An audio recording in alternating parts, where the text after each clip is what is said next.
వాస్తు YouTube channel ప్రేక్షకులకు స్వాగతం. మీ వాస్తు పండిట్ చందకచర్ల ధనంజయ స్వామిని. ఈరోజు మనం తిరుపతి పట్టణంలో ఉన్నాము. తిరుపతిలో కాళహస్తి రాజశేఖర్ గారు దుబాయ్లో ఉంటారు. అక్కడ మంచి ఉద్యోగం చేస్తూ ఇల్లు తీసుకోవాలనే ఉద్దేశంతో యూట్యూబ్లో నా వీడియోలు చూసి నన్ను సంప్రదించారు. నేను తిరుపతిలో ఒక ఇల్లు సెలెక్ట్ చేశాను. ఆ ఇల్లు బ్రహ్మాండంగా ఉంది, తీసుకున్నాడు. దాంతోపాటు కట్టిన ఇల్లు తీసుకోవడం వలన చేసుకోవడానికి అవకాశం ఉన్న కొన్ని చిన్న వాస్తు దోషాలు ఉన్నాయి. అవి నేను ఈరోజు తెలియజేశాను.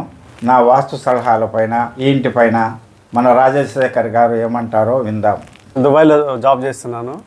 నేను యూట్యూబ్లో చూసి స్వామి గారిని సంప్రదించి ఇల్లు తీసుకోవాలనుకున్నాను తిరుపతిలో. స్వామి వచ్చి చూసి ఇల్లు అపార్ట్మెంట్లు తీసుకోవడం వల్ల కొంచెం చిన్న డౌట్లు ఉంటే స్వామి వాస్తు ప్రకారం సైంటిఫిక్గా అండ్ వాస్తు ప్రకారం చిన్న దోషాలు ఉంటే సులువుగా చేసుకునేదానికి స్వామి గారు చెప్పారు. వాటిని చేయించాను. మీరు కూడా అందరూ శుభవాస్తు వీడియోలు చూడండి, సబ్స్క్రైబ్ చేయండి. అందరికీ మంచిగా జరుగుతుంది. వాస్తు ప్రకారం ఏమైనా ఉంటే అన్ని క్లియర్ చేస్తారు స్వామి గారు. పెద్ద సమస్యలకు కూడా చిన్న పరిష్కారాలు చేపించి క్లియర్ చేపిస్తాడని. శుభవాస్తు ప్రేక్షకులారా, విన్నారు కదా. వీళ్ళ ఇంట్లో ఉన్న లోపాలు ఏమిటో ఇప్పుడు ప్లాన్ ద్వారా చూపిస్తుంది. ఇది east face house, east west north south. నేను వీడియోలో చెప్పినట్లే ఈశాన్యం హాల్కి సెంటర్ ద్వారము, ఇక్కడ ఒక విండో ఉంది, ఇక్కడ ఒక విండో లేదు, అందువల్ల ఇక్కడ ఒక విండో పెట్టమని చెప్పాను. ఈ ద్వారంకి ఎదురుగా ఉండవలసిన ఈ ద్వారం ఇక్కడ ఉంది, ఇది క్లోజ్ చేసి ఇక్కడ ద్వారం పెట్టమని. ద్వారం ఎదురుగా విండో ఉంది. దీంతో 50% సరిపోయా.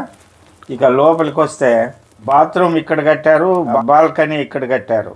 ఈ బాత్రూమ్ని ఇక్కడ మార్పు చేసుకోమని, దీన్ని డ్రెస్సింగ్ చేసుకోమని చెప్పాను. తర్వాత దక్షిణాగ్నేయము విండో కానీ వెంటిలేటర్ కానీ పెట్టుకోమని చెప్పాను.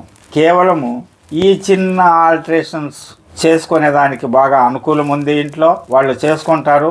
మీరు కూడా ఏవైనా గృహాలు కొనుగోలు చేయదలంచిన, అపార్ట్మెంట్లు కొనుగోలు చేయదలంచిన, ఫ్యాక్టరీలు కొనుగోలు చేయదలంచిన, ఏది కొనాలన్నా ఒకసారి మీరు కొనాలనుకున్న స్థలమో ఇల్లో ప్లాను మంచి వాస్తు పండితులకు చూపించి బాగుందని చెప్తేనే కొనడం ద్వారా, చిన్న ఆల్టరేషన్లు ఏవైనా ఉంటే చేసుకోవడం ద్వారా అనేక శుభ ఫలితాలు పొందుతాయని, రాజశేఖర్ గారిలాగే మీరు కూడా ముందుగా జాగ్రత్త పడాలని తెలియజేస్తూ, దుబాయ్ నుంచి మన రాజశేఖర్ గారు ఖర్జూరాలు తీసుకొచ్చాడు.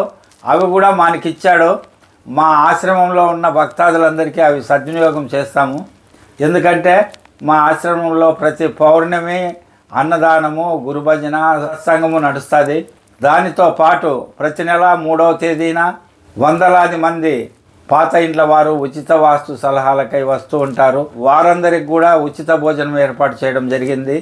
అందుకోసం రాజశేఖర్ గారు ఇచ్చినటువంటి ఖర్జూరాలను పౌర్ణమి రోజు సద్వినియోగం చేస్తామని తెలియజేస్తూ, మీరు కూడా ఎవరైనా ఆశ్రమానికి ఇవ్వాలనుకుంటే డిస్ప్లేలో వచ్చే నా నంబర్కి ఫోన్ చేస్తే ఏదైనా ఆశ్రమానికి ఇవ్వచ్చు అని తెలియజేస్తూ, రాజశేఖర్ గారిలాగా మీరు కూడా వాస్తు సరిచేసుకొని అన్ని విధాల ఆనందంగా ఐశ్వర్యవంతంగా అభివృద్ధి మార్గంలోకి రావాలని ఆకాంక్షిస్తూ, మీ వాస్తు పండిట్ చందకచర్ల ధనంజయ స్వామి, భూమానందాశ్రమము, మడకశిర. హరి ఓం తత్సత్.